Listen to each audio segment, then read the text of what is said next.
Wahia better than Mitu do here fefe.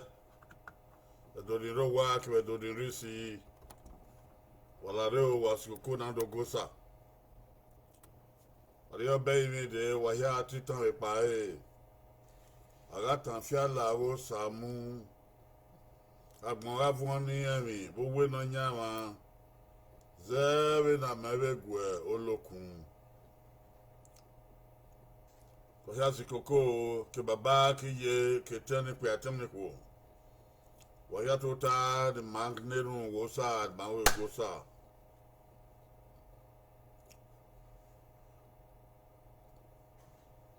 Norio baby de wa, titan avec bai. Agatan fiala gosa, mu. Agnon avoni ami, uwe donyan. Deve na mevegwe oloku. Adio beimidi ati kamekbai. Agatan fiala usamu. Oh, amora boni uwe donya. Deve na mevegwe oloku. Adio beimidi. Adio beimidi wa ikamekbai. Agatan fiala usamu. Amora boni uwe donya. Deve na mevegwe oloku. Adio beimidi wa ikamekbai. Agatan fiala usamu. Agatan amora boni uwe donya. Deve na mevegwe oloku.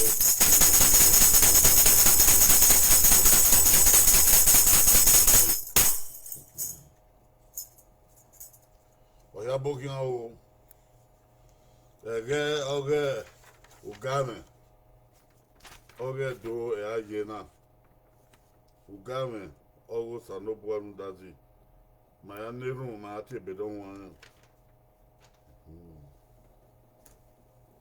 Oja gbo nkuto na neru o.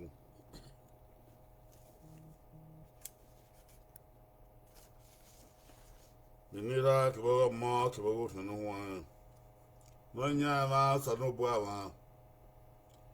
Makwanwe o, marowe o, wo ye dene. Wo sanobu andazi. Wo sanobu anu yagmo kibeyimi. We maga we magbo nkuto na.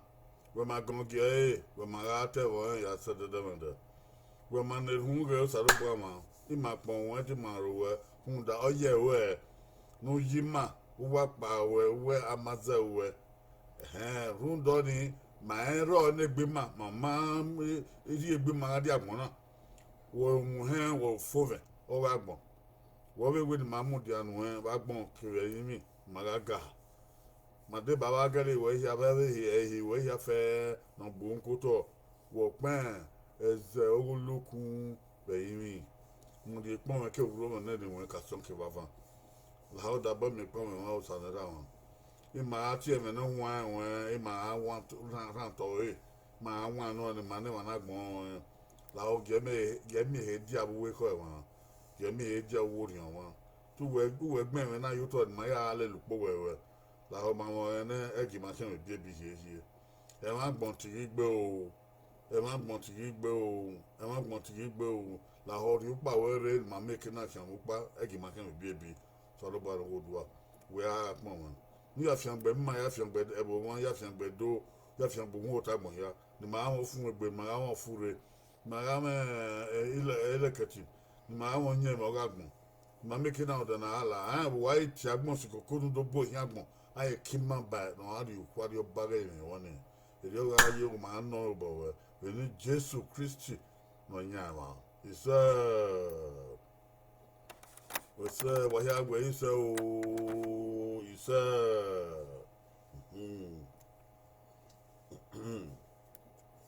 ma asuma na o iwe bi yoga dene Iwe mi ogadene. Orebe Ecclesiastes. Uwene. Uvin hi ya suvin weva. Ebe Ecclesiastes. Ene ebu gamen. Ebe u gamen. Orisos. Uwene. Uvin hi ya se. Uvin iweva. Ema atye na u.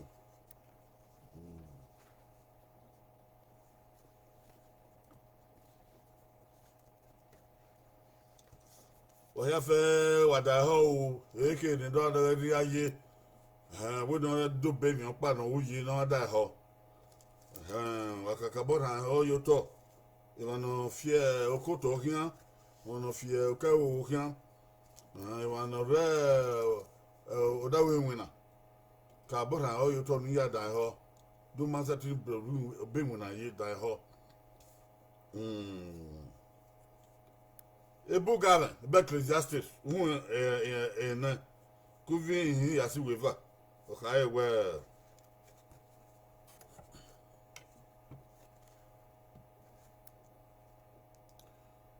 Weva ma sopa.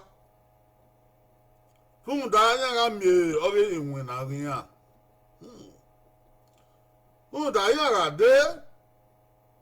Opara be tin no ka emu si epagbe. Sopran e ma na wa ni orí an gba kian orí on pa borade ndarade e mi ona asi pa le va se va o ni e va ya ga lórí e ya ga be aye egbe regbe o bi ga mo ga do wa no pa lo yin orí an yan lórí e o gbe gbin e mo ga Arimi wo wale dogu o ma gbin na. Olu e vaga se tin gwo fun pa gbin na. Ya ga igba be ha, ami emi ke mi no se tin bun yan ha.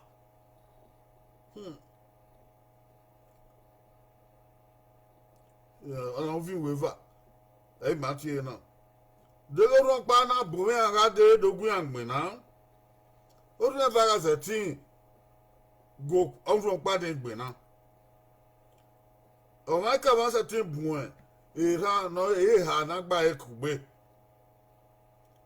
be no gwaye ona eme oge e no nya wa usanobua ati e de na edo age me usanobua o e be usanobua na ti e de na ona no nya ma usanobua ba ati e me wen ma bo wa ire mi anu la ho nu fi agbe o no ga e ba e ni ma ga me ni ma no ga e yin me ni ma no ga ti ni ma e wa ya fe no ri le me wen na yin ani ami afa ngbe ro e ge mi ke mi gbi ami aye yi yo bo ni ma o e me mo ma lele o e ni Jesu Christ no nya wa isa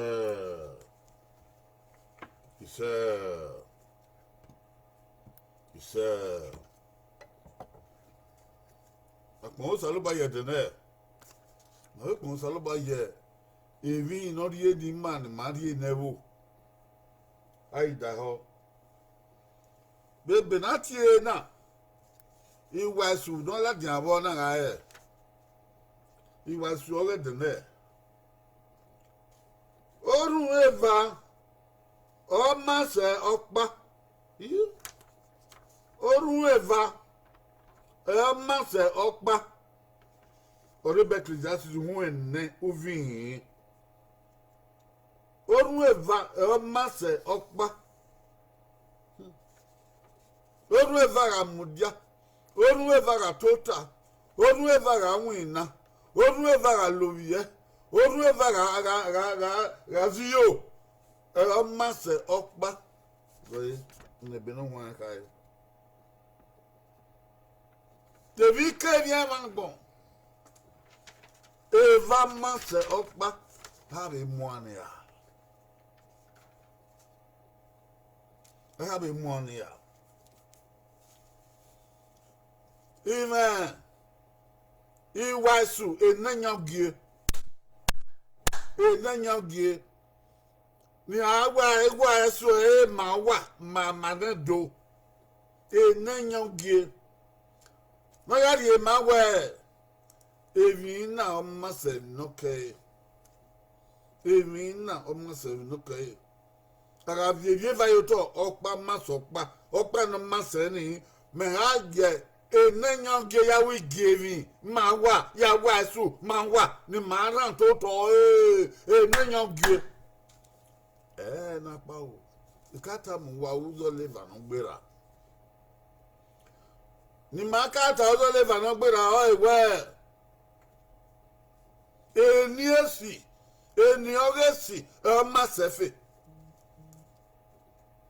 Nigeria uzo leva no gbera uzo ana be gbera na no gbera na vete hiyon ona ga awe niesi arioya ye niesi o ma se arioya ye mi dan amen niesi o ma se efe arioya ye niesi ba re niesi o ma se arioya ba mi dan na ni riere ariweva amase orun opa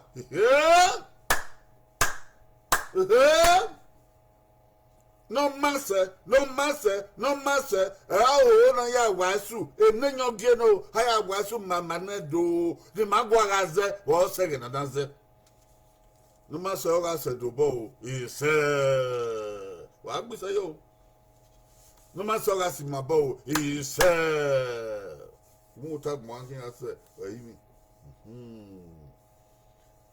naka ata ba emi o masse efe ore bitan mo eva nyangi mo vion pa ma be tazo adan gbura abi o ya ye mi esi o masse abi o ya ye emi dan ore be peter mo ka o won have wo Manado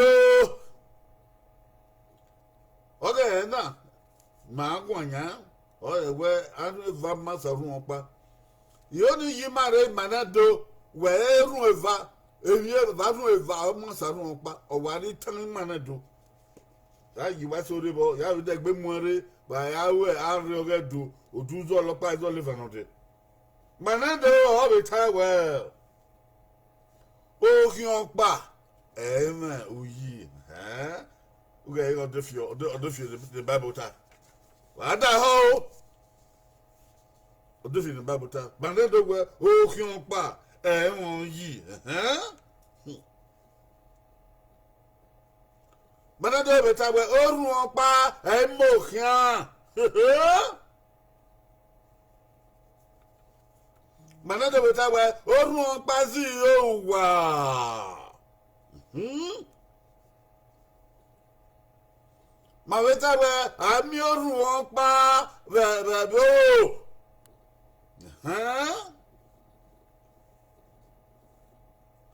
ma weta we orun won pa gazi o ogun iya bi e mami do wa daga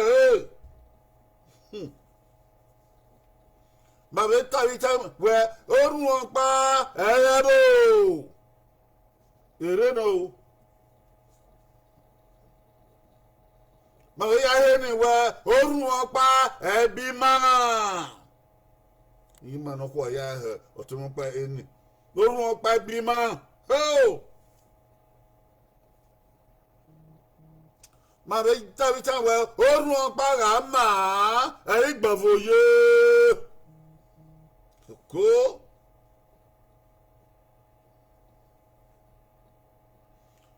Ebe ya bizere we orun opa ese ti mu idan megogo okoren wa riku wa ruge ara gbe na gbe orun opa se ti mu idan megogo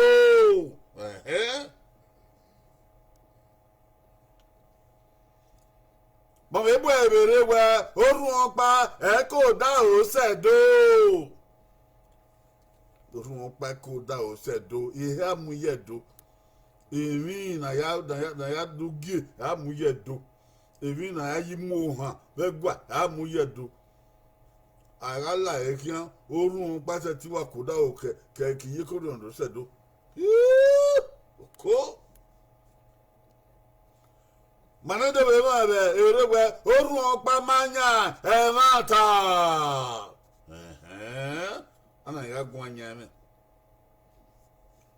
Oru Pamanya, Emata.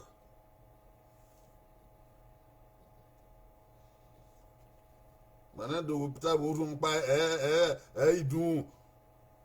Oru Pa, Bawan, and Atia, doing Bawa. Sabere. Ìwé value equal. So that man that day we orun pa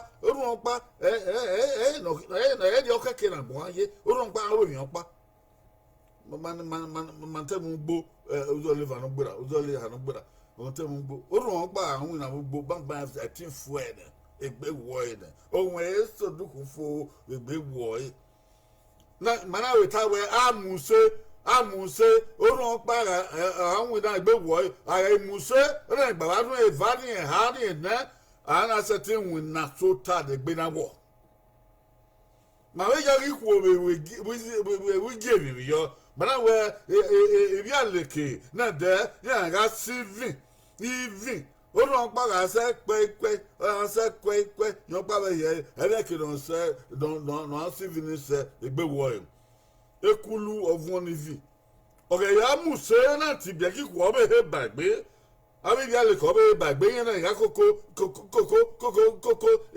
civil ni e ya na mu ile keti na ya se ti civil ni ekulu te do fo even or ekulu te do fo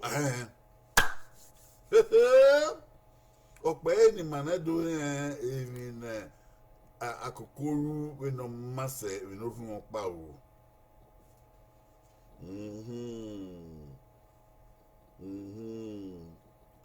bẹ́ẹ̀ salo ba ya agbo agbon na o ma ye ore orun opa oro kion pa ore mi on pa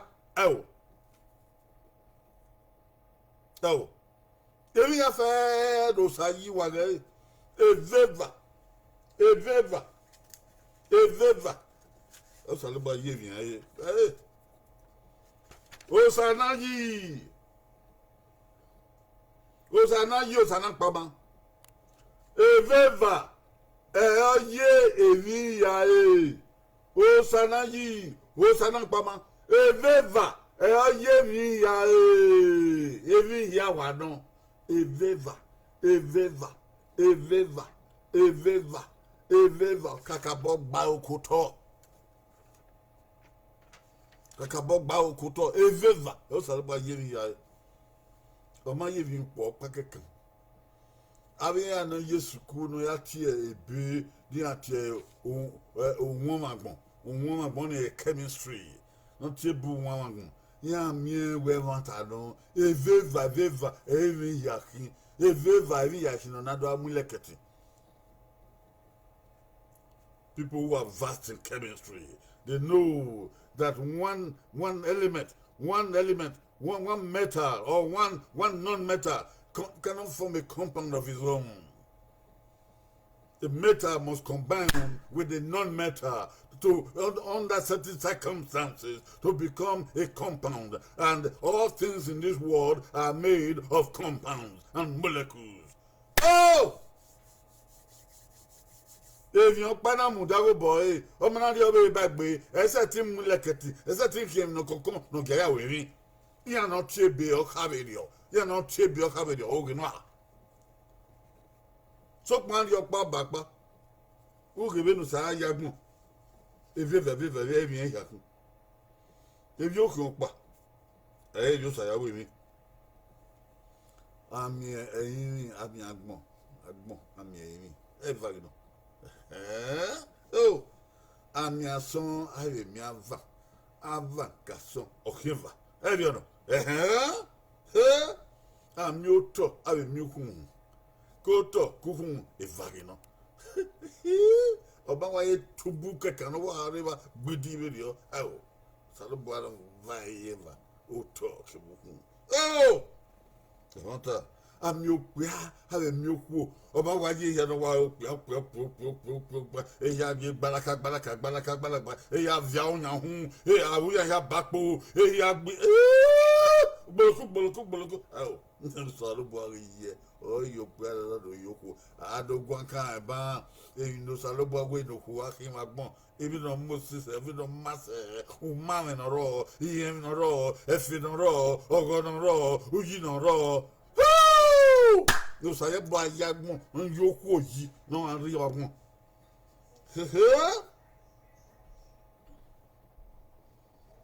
ana yuki kebe nwe ebe ohun paragbon o ve no se ofo paragbon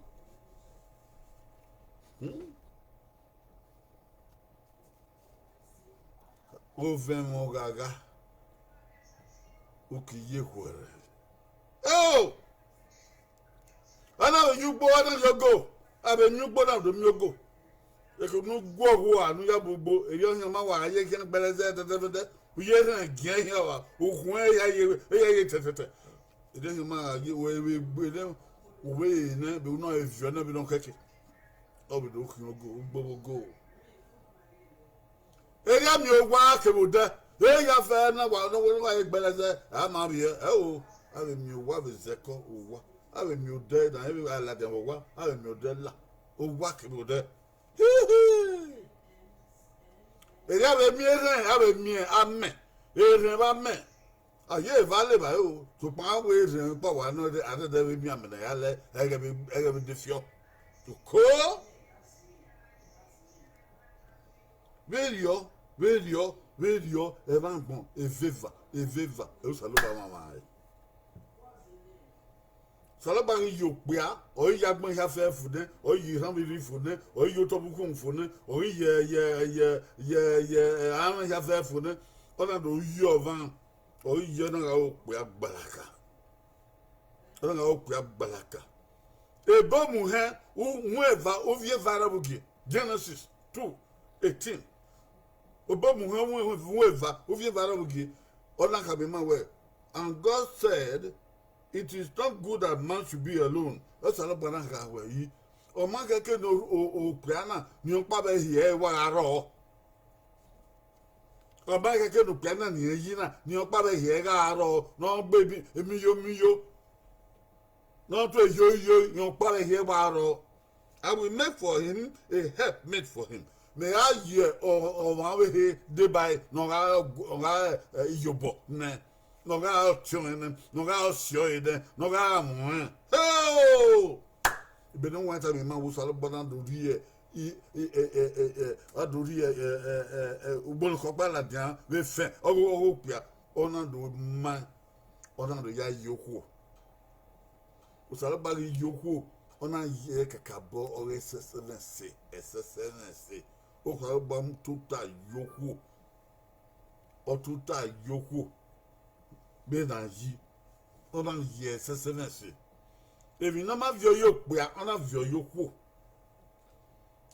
ebi na ma ya wo pia ona ya wo o ba mu bo re o re mata o ku o me no hin no pia hin oh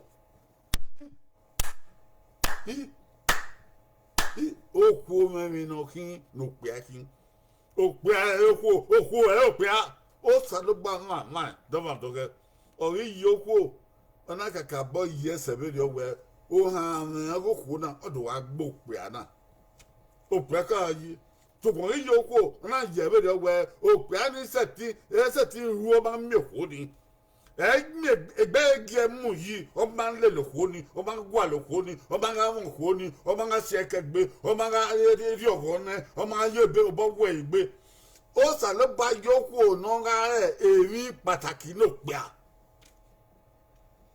o sale ba yoko na o pese ti wu be no na mi wan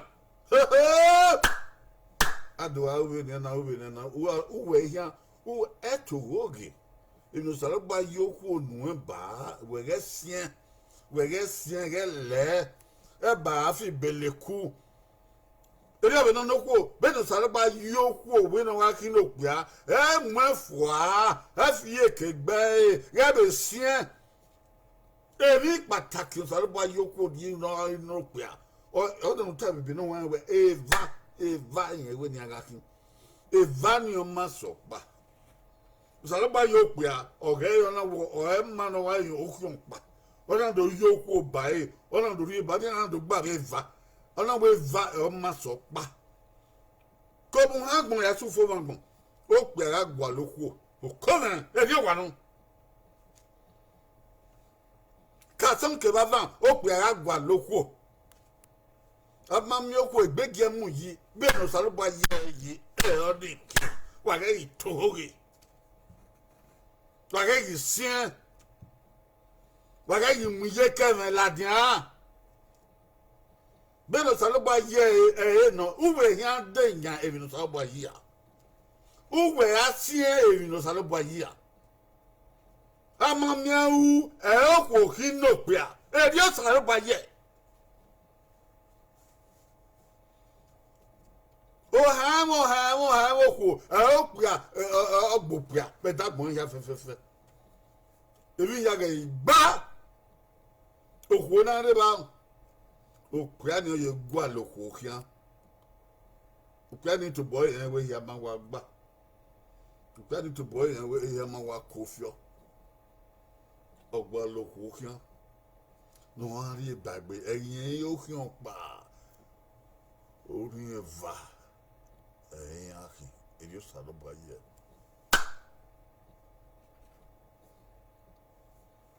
The Yaga Igba of Winaro or my Igba or Hano or a bookya. To Hano bookya, a deck baby. We no have a bike bookya. We no have a young bookya. We no have a Mac bookya. We no have a Mac bookya. We no have a bookya. If I have a we don't have a book, if you have a bookya. We no saddle by year anything. Memo Bobo, I win no saddle by ye, only you didn't saddle by Jimmy, a bonny for. Oh, you want Bobo. You want Bobo. Then, I don't want to tell you now. A be Ecclesiastes, when ne vient, il va m'assopa. Oh, Dovane, I am when. If ever, so by Yaman Bonae, your pardon, Manaveva. Oh, Bravo, oh, get her. Oh, Dovane, oh, get her. Oh, Salbama video.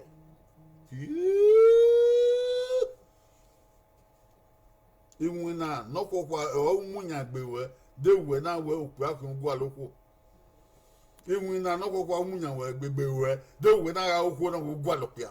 Who died in the Salaba ye, who set in fear with ye, who set in fear with ye, who set in fear with ye. If no Salaba, Mamma could be, who set in one noise, with no Salaba, Mamma could be, who set in one noise, if no Salaba would on ye or warrior, who set in Mefua, who set in who ya winning, who set in, who met him video, who met him video. Would a really local. Non, le va anywhere. Ou le loco non bien, ouais. Ou le loco no mia guluye. Ou le loco no mia yo boke uru. Ou le loco no mia munu sabunu. Ou le loco no mia no ga je, ouais. Massa ou to yo kia to yo kia. Owe o Yesu ku, owe o tiebe, owe o yebrepo, owe o vengo, owe o eti, owe eti gbe pa luma. Owe o ami me kwa bisa tin ta, owe eti dagbe damu. Elio o wo ide ke no make na gba, owe o don yo e, o feko. Uri feko. Uwe afia agbono salebo ayi, uwe afia weria. Wera satin fia agbono salebo ayi le dem saba we don ye, we atin fia weria. Uwe gbegbe. Udiko. Where ti we go we anyare uwe la dio uwe na ga la do we no ga la di ohun ogota wa ti e fie we de bedo sa ye no opia keboku eri o ye na ba han ya fe aga emi ye gwe aba emi obuko aga emi onwa yo nwa aba emi agbo. Amen. Ele obi non da hiame. Ele obi non nekita. Ele obi non obi eden. Ele obi non okoko. Awe mi oporo awe mi yokoko. Mame. Wa we setting fi oni wuri e. Wa fe ko. Wa ge yi fi agbon wuri e. Ìpè so yan wi wa le le pe akan. Ya wa le pe akan. Ele saluba ma ye. Ikwe so owu ikwe yan wa be alele ikwe yan be aye owu ki ikwe wa be adafi ejo saluba ma je wa ri feko wa ri feko wa ri feko wa ya son ki ava wa ya van ki son wa ya son ki ava wa ya van ki son wa ya fi agbon wori yo saluba bo wa te we de yo saluba bo olowan ro owu mudia koye owu mudia koye imana gba wi an gbe yo saluba adi ma ya ma mi ro pa. Ewa na gba wiya na gbe saluba de ma geti an kon. Ewa na gba we mi ya gba da obi yan saluba ga si e ma wo ma e gba yan e na mi ro pa. E veva o saluba ye mi ya e. O sanayi e veva e oye e mi ya e. E veva o gba ogun no wa o ka owo wa ize ni ma na fi ke gbode wa ize ni ma na gbe mai wa ize ni ma na ba fi beleku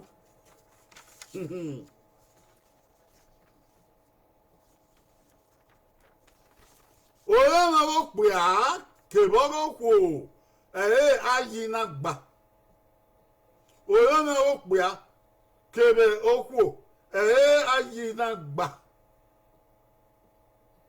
ayi nu saluba yagbon na ye oromo go pe akiboku na gba ni ke ya fe aye ya doyo be ni amego be ni ameti na agbin na be ni ame yonwa be ni ame gbogo be ni ame efe eni ya ma aye ni ya doyo eke no ezi o ga yi oye ope akeboku yan megbe ado awon wa bo de odo ga egbe ado we ivi bombare wa yi oru salubo oni kin oni egbe aga gbogbogbò egbe na aga dweki egbe adweki na aga yebobore egbe ayere na aga ga me fe aga me ya fe egbe awon na mami we ma wa afeko e ma ga me wa gbe yan bibiode e ma ga e me gbe yan bibiode o ya boku wa ni an yo so lo bo na gba ona gba a ga me ya fe no ke okoro o ma gba aga me ya fe ope aro oba he gba be no salubo aye ni kin eja fi we ye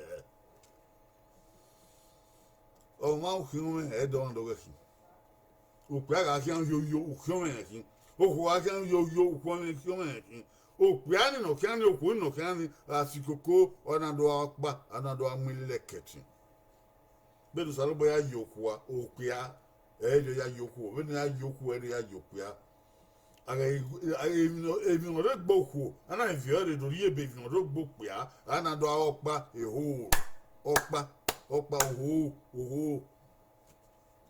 uge be no sa ba ya yoku ya o ma wi ma dege be no sa lo ba ya yoku ya o ma ni to hoge gbe ipe ya fe no ri se igba man ke gbi baba pa iku e age wa gbe mo to kian oku ayu ka o ja ge bo ko e di odon e di sale boye obi ba no de dia o wi o we o ma wi so e to hoge ge gbe e ba no de no wi ni o wi so o ko won ko kundu soto o me be no sa bo ya ye he no ma yopia iya e vaga ku gbe odo ago pa ke tu no ro hu ka ko no ro hu ni se kawo ene ogyo kifan boy ifan o no tomu ukome kawo eno yiba beze udoge gbe yafe doge nwende godo udoge kebene leku udoge bono yewu mo udoge bono yewu mo udoge weno miaga udoge ihe ogwene se udoge eko no ye kuyo do se tim omi weva o salugba mu boye o pege idege awo ye fiwere o ko ba le loko e be ya o sen aya mi agwa loko kian be no salugba ye yi ni ya nva ku gbe ye do wa opa no pa gbogbo fi fa o no pa o don pa je boy nyonyo pa hun moto no pa si beleku ya zage akugbe ni no pa ko da ya mu no ka fa no pa to ta no we no ka re pa gbe ori iwe ni ori beleku ori fi ori we eni ya fe uwe vivatu mudia upebuku mudia ona ma o ewe gbera edi na weba oku odegbava wa yo wanedo wa manedo wa ja yo wada heaven so abaka o saluba ye do praga o wa gwa le pe give ne be no wa ka o wi an aro orun pa aro owo boy gba mi yafe owo ni eva aro owo bi an gba mi yafe owo an ade owo pe noka be se noka igbagbe ya gbo mo be na yo nika den an ade oru eva owo pa be se noka igbagbe edi ogele na oko o ba fo owo eva ga lo ye owo ye egbe ido awon oga owo run pa ti lo ye ni egbe ira won oga èjì ògèrè náà àtàrẹ dó gbogbo wọn ọgá ẹ̀rọ mìíràn kí àmú bọ́dẹ́gẹ tó pọ́n wẹ ìṣẹ̀bú èbó nù ní náà fi zẹ̀zẹ̀zẹ̀zẹ̀zẹ̀zẹ̀ wẹ gbèrà ẹ̀rú mọ̀ náà làkìyàn làdìyàn wúdó sẹ̀bùdù ní náà fi zẹ̀zẹ̀zẹ̀zẹ̀zẹ̀ wà ẹ̀ ń wẹ ọmọ ìrìnà sọ̀rọ̀ yá ká wẹ̀ wúdó wọn pàṣẹ tí ń lò yẹ ẹgbẹ́ ìhà wọn gà gẹ́lẹ́gẹ́lẹ́ ona sebwe boda me ebe no ni fi he we amia we o saluba yokuka o me saluba yodoka orun pase tin lubie na egbe edu wa monga o ko no view ko view ko you da no mo we nya no view ko you deki no mo kekun no mo kikebi ani yo vanagmo e do ani se ti je gbega monga ebi o don dopia ese tin ye gbe ga won ga ebi no salo ba vie ye gboku o we no pia o vie yo na o we no aye no wada o wo ya wo na mo me ke na die tie na mo me ke na mo so na mo me ke na mo go na mo me ke na won yi na mo me ke na ma no fun e ko nu ya ma ba gbon ebi o bi no no ku igbe gbo pia iye mi ogo pia eti kebe ma o pia no go pia o saluba ye don do buwe ga de we no ku ogu we lelwe ogu we maseti ogu bo we magba ogu ma bo enu a ubo ogu ha mu ogu gbe we igbe gbo pia ado ye ni ya gbe fun enu we no ku eya ido ma odo ko odo gba agbon no gba o saluba yi ni ma agbono gba osaluba yi no pia agbono gba osaluba yi no ku so pan u keme go pia a se koko odo wa pa ebi no tie ba o me era gbona eke mi de do ma yi ho ni were gbe ta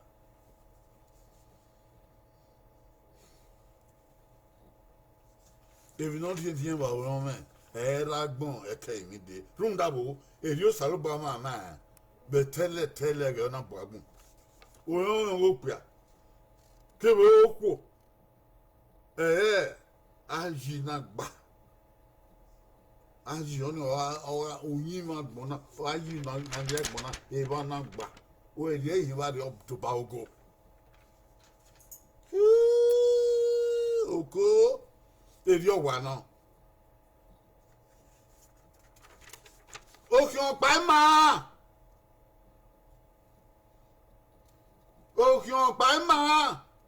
akugbe o etin inwan egbe oro udeme edo go e yon go e yon go e yon ge ko o ki on pa ma e dio sa lo pa ye no wa shon ge shan yo e gba e agbona e gba e fe ro ile keti ro ognenero isokero ogogoreba lo furero o kion pa ma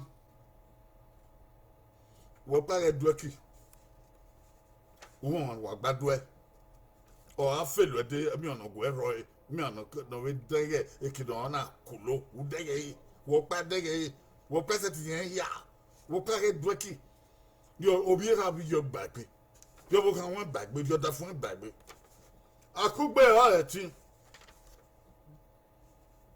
o egbe na o ebo na o imuna na o ekina o akugbe o etin ebi no won na ta bamban o we oru evana mudia o ba we ya do gu ekon o we nu evani o we azati gwo ni kon oru pa ni oru pa ma ti gwo eva be kon o ebani akugbe na etin usedi mamu wa gbogbo ebani akugbe na etin usedi mamu wa sifin ebani akugbe na etin usedi mamu wa adweki ebani akugbe na etin akugbe o etin iwan egbe orudeme iwan egbe wan egbe oni mana do iwa o Emma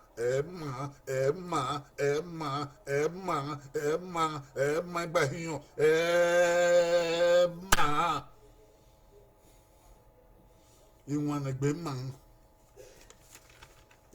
man o gba lo popa no ke lo bo no pe no ke o gbezabo no ke viwe no ke yo to tako no te ge wa daji Osei,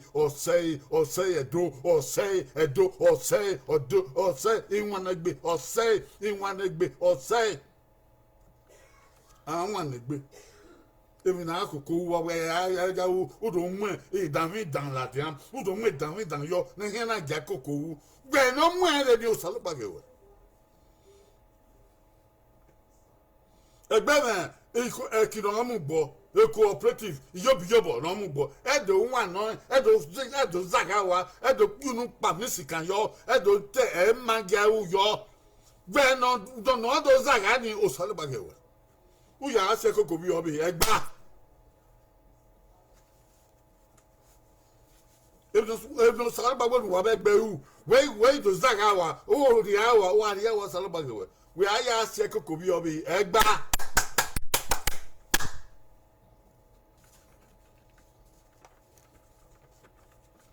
In one egbe. I was so then was the dog in 1 egbe. In one egbe. I one egbe. Ugo na u.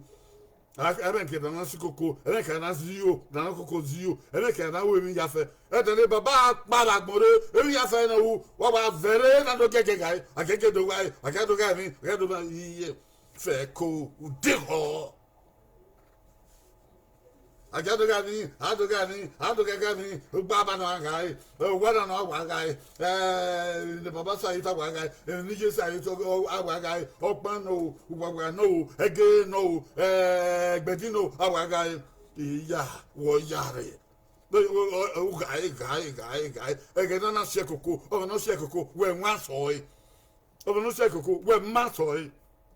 A Baba can be you don't bow one, no saving the affair cocoa, when one soy. Dog le na wan e to ga di o da do ni da do e go na ragbo dobo do mi owo abere aí ifeko domia ogwe abere aí itohan domia ogwe abere aí dosa domia ogwe abere aí de domia ogwe ete raira ati gai fu oti agona aragmo eti yega ti gai fu sisila domia gena wa gena wa abere aí urukwe domiana ogwe ekuye do ogwe unwe ogwe egedije na aragbon manga unwe o manga okpan o manga ge o manga wawa ejeri pade we so pan gai kunda ekowe ma uo na koko wemi uo na koko doleve yi uo na okpa uo na makugbe uo na won sonpa ikone manu wa se koko be do wa lowo agbọn mama na pa etiate nwi na etiate gwaru etiate na nwa ifie o dan fie ogbedagbe oya aya bodeku ifie o na fie ogbedagbe aya bodeku eke no salaba we na gbon la na mama ohun uwa la hire o alogo o ga bakwa itabungwa edo iwan negbe or udeven iwan negbe or udeven or ewe aban defio aban muso be dan ho ologoma o bero ma bijo udeven ebo bi yan fie o mami en vieri yeti yan vivi yan adiedo en do koko kugbe ado a koko no dia ki no le ba ore ado koko do lo ga patako ado adi ba ado agbo koko ge mari dagian ma na do no nyanwa no nyande mari wa negbe do ga shonge boze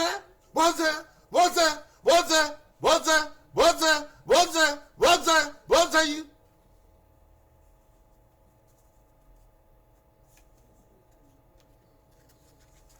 Orun eva mo sopa.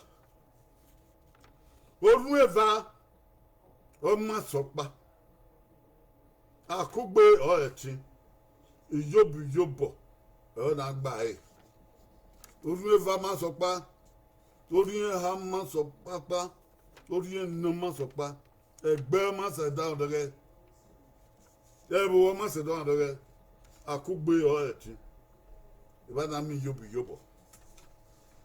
Edo itutu wa wagara yin kugbe edo wagara yin kugbe iwon negbe ogusa ko bege iwon negbe ogusa edo wagara yin kugbe debi ya fefefe wa no wa no wa koda wa no wa tebe wa na ye oyoto wa ya nyene na wu e go sege ne bobu ri bro edo o sege no wa te politics o sege wa ya nwane do wa ya zagado so gba no ya zagabo no ya nwane gbe no ya riabo ileketi na wa te mu ayo sege riawa Mama de do ati man ayegbe sege diawa aya frefudun aya hwe ana amekene ogbeda dogela ekene ogbeda dogela ekene ogbeda dogela ana amidun na ogbeda dogela mamia gota ba won saba beg wa o sa do bo beg wa o emi na do wa bie na do wa te ko o dege hia o sa do ba boyan gbon o salo baga boyan o no yagbo na kin ekekere na mi ga yi ma e janyin agbona o yo ki sono agbona to yo ki kero salo bo abeg ya fefefe o salo ba mama agbona na ma ya fe koko ma e ho no ro na koko yin kugbe e ba no rugbo ba no ruto na akoko gai o bo se mo ya bo agbon he ga me amenoreze akoko sai aya wemi alebai aya kwe ayuwon governor kodukunde akoko gai oyo yugbuwe oyo yugbime ameno kisode akoko gai oyo yugbuwe oyo yugbime ebi ya fe be sarba ma owe na koko akugbe ni ore tin ma so egbe ma so fi okan gwa ma so da wi ama tin ye ya kan wi ya eba se na we wan ka yo ni mo bo ye ati emi an ye aga e so o wan na mo no na bu ya na mu leketi na do mu ja dizeba bo bu opa usalo bo bege ibele ku nu wa fi so ba ohon o dege e ko du wa de e bebe ye na mu fi so ba bege ya fe ohoge na gbonta salba bege ya fe wona ya le kwakwe na ale kwakwe rodi owe mi do we u man we mi do we u ma aya ati papa ado ati popo aya ati eboka bujade ati eboke ke kore ati eboke ebwere ni ado wa bo yen do ni ado ati egbe ni ado atolo do ma do o wa wa we gbe so so tele bwa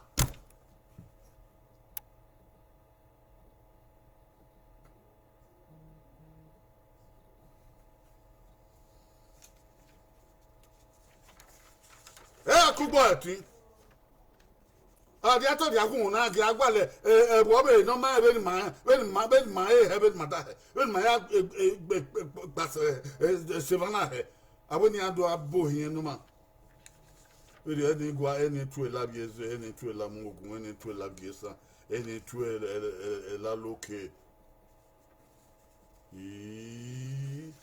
we ato di agun na we saroba ma bere eri o ma no akugbe oetin eri eva masopa ke gbodo wa ya se gbidun ya so rebo we ya so mu ta gun ya iwan egbe ogosa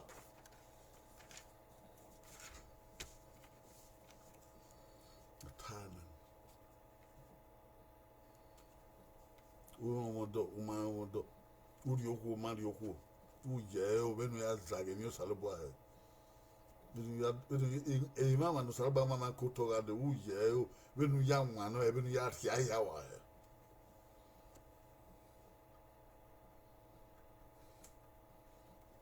bedi owen kokko de ba ati ororo ima no wa o se kekan amaye de yo megbe yin asi okoko ana de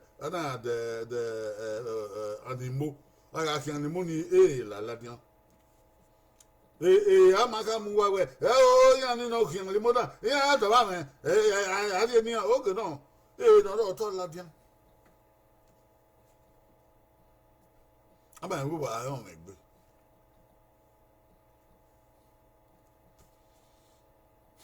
yobe no so ba ya ye oku ama wa to boy wa mu e ko gbe ran wa ha ma oku ama wa gbegbe lori ye na megbe to yo do ha ma tó pè àbúkù tí yàn á tukú gbé tí yàn á lórí ẹkẹgbẹ àkèdè míọmọ ọ ní má sẹ́nà má yá ẹ̀ bí ní sàrúbà gbọ̀làgbọ̀ náà yẹ orun ọ̀pá ẹ̀mú sọ sópin ní ìfakù kòkó ọ ní má sẹ́nà má yá hàn wẹ́ẹ́ má yẹ ti wọ́n ti di wọ̀n àgbọ̀n náà má yẹ ti wọ̀n lè gbé òpè àmì okò ó tu ẹ yòbọ̀ rà gbé zébèmí sàrúbà wí náà kí wí náà àmì ẹ̀ gbọ̀ oku ami opia uri ogo na mu nkuto na ugwe uri yo bona de gwe uyo ya kian ginegbe pero salba no aye no you cannot go wrong when you obey God's word who said you we no magba ugbe dan amen no salobo oga nefu ira o mo to o no wa when I want to know my edo, the only farmer sopa, where I could be all a team, where when a be or demon. And when I turn on Salaba game, no dim we call it do ya fefe. You go do it, Baba de Baba no qua, you go do it, you know what. You go do it, Bamma, go do it, Henry. la ho wo egi mai nguna kwa egi mai yobi manzarebo salobo la ho e ko ge e ma no rusege e ba ni ragmo na no sumakia e ni ke di ni ri apo na governor no commissioner no permanent secretary at o board director no even ya fe no sumakia la ho wo de be won yi afi oni an resu ma fi na e la ho de be won ye edi giorion your back be edi gi ya fe orion ni an ya diabo yo de no saro ba ma yi agbon ti gbo salobo la ho dogun ma do loye wa de loye gu ma na ro no si ma ya fe egbe ya se bo kan na ma ye bia ni mi an salobo la mo uji pon o wo de ni Jesu Christ no yawa isa wa ya wa isa o isa okun wa na umokun ha o apion ekeni agbe se ejiwe wa na o apion no make that gba hu ta gun ya we like Edo Shepherd Forum edi na tie YouTube ekeni ebi ya fe ma ita lo ya be ya riba uya mweve ekeni agbe subscribe ye bo uya apion we mweve ore do na to ra won yen ore do na to ra won hun ore do na to ra vewa ore do na to ra ora we kan wo hun ta bu wa woni oni o de ba won e ma so ro no do de ba ma o kyo pa eye na eso uzo lefa eso uzo leha eso kiva na tana ya wo subscribe ya we no make na won le bo make na ko do bai na e ko do fidieke ya we ma woni e ma wo e ma ti we do de ba wa e mi na we na wo no na muleketi wo be go wa we ma yin a la ho fi o ba ma ho we ga we na we da fun we no we na o kan won we iku obun se be na gbe ni yoto la ho wa fi ye ki gbo wa la ho igbe o wa de we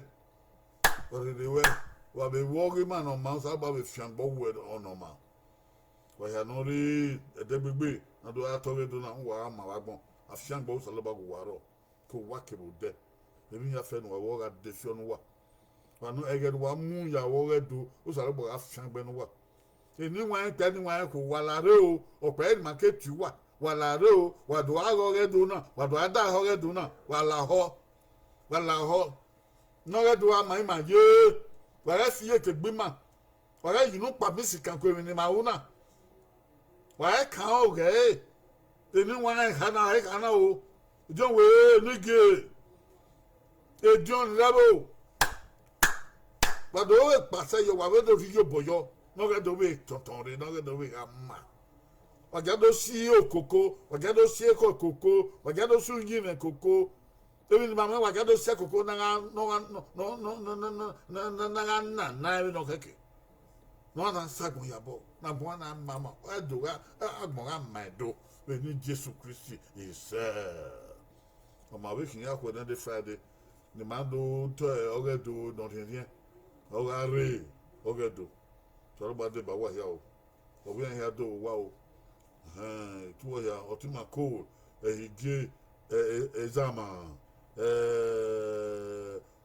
ai de bai o sa ko yo o ko ga de wa ya fe o no ma so de ade wa Vivian uyo we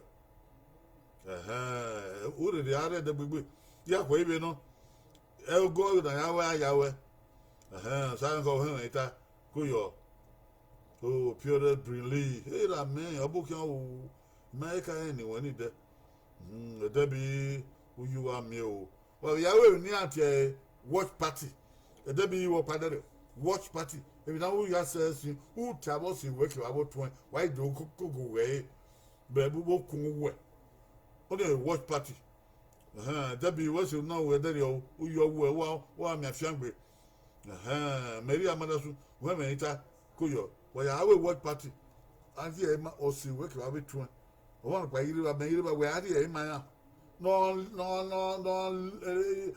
lolungo ta mo hafe kan igeba okunbo obokan ko teme dogma wa koyo love day gbene dion koyo igile chance e be de were wa so gbene begun ima emi ege na ya wan e be wa gbene gun wa egui ola ho ege re oberio ebu na me bugbe eme so si ho be dia magba oge de be me we do dan gba oge video la ho ya bo mo begun e ma na ye won egu yo ye obo magba e ite mi o ite dege obo magba e herubusa yobusa obasa kikuyo James odi akoyo Heidi Jeremy okuve wa e mo ni de we mama odia no ma we ni de we koyo e jan wa obokia o koyo wo ya ma Vivian I think to ya fo gbede dion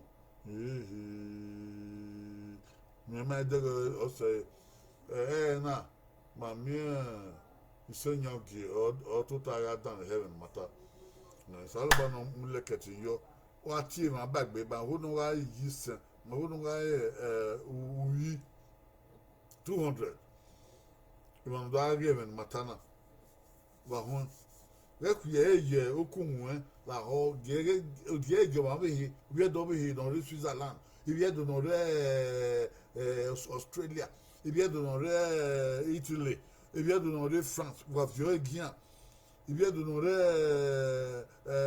dans Austria wa vieux guian ni ara hun wa vieux guian o wa di e fi epo ye erun da wo kanata ye do ni UK ye do ni South Africa wa vieux na ya guian wa hun la wo so abo be fiangbo we amo do no ma na on gele die nya gbe o so abo afiangbo we edo wa obi mo anti edo wa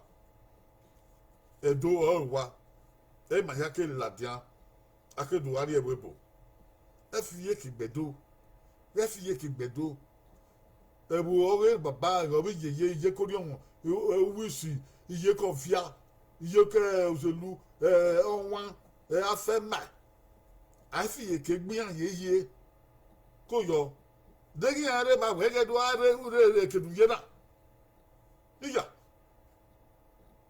dege ye kori ma ge wa do mi we dege ye confia ge wa do mi we dege to wan bu do di agenu bodi ge wa do mi we a dege ta fema wo do ge wa do mi we a akoko edo ino a u tesan ino a we se ti do are kedu ye na dege do di nu lare o sadio o ko nu we ne ola we yo tonu nu na gbe we fi ye ki gbo wa edo ibi ede ya kana we bini o edo ne so edo no nwa edo no ra edo ni akoko edo na fema edo nu obo edo ni shekiri edo ne ka edo nu zo atana usala ba kuma kugbe na kan yiri ma ti nwan negbe ye ma se ti nwan negbe o wa no we na nwan negbe oni ma o no we ni o sa o wi ando ye bo we baba